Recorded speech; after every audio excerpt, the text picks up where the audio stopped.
welcome back to another episode of Day Zero to Breakthrough.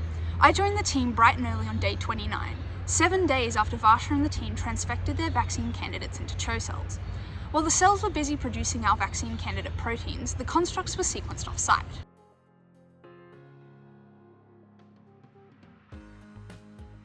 The team is getting rid of any CHO cells containing constructs whose sequence was not correct. This means that moving forward, the team can be confident that the proteins they're working with are exactly what they designed them to be. Today's job is to begin purifying and filtering the vaccine candidate proteins ready for downstream processing, which involves characterizing each vaccine candidate, selecting the most promising one, and moving into preclinical testing. Diego is running the supernatant through special filters that will remove any contaminants. During protein purification, the supernatant is the liquid part of our experiment. In our case, it contains our vaccine candidate protein, as well as a lot of other proteins and chemicals that we're not really interested in.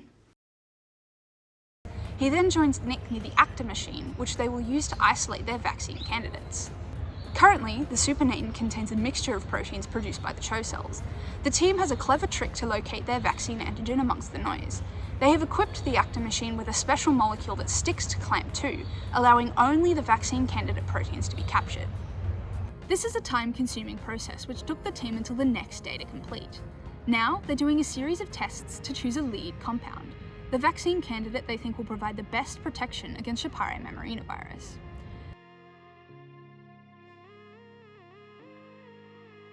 Choosing a lead compound is a daunting task. The decisions the team make over the next few days may make or break their vaccine response. If this was a real pandemic, lives would be at stake. How can they possibly decide? There are a few things to consider. Even though the proteins are sequence confirmed, the way they behave in cells may be different from what the team can predict from their sequence alone. So, they need to test things like size, how the proteins fold, and how they interact with each other.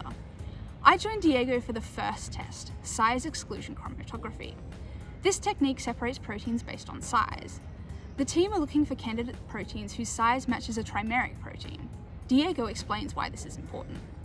Once we have our antigen concentrate and purified, we run it through a SSC column, size exclusion chromatography column, on the actor machine to check which ones produce the better, purest trimer without any aggregate or monomer, because usually purely trimeric antigens are our best candidate and most stable at higher temperatures, and are also the most effective in producing neutralizing antibodies and eliciting a robust response.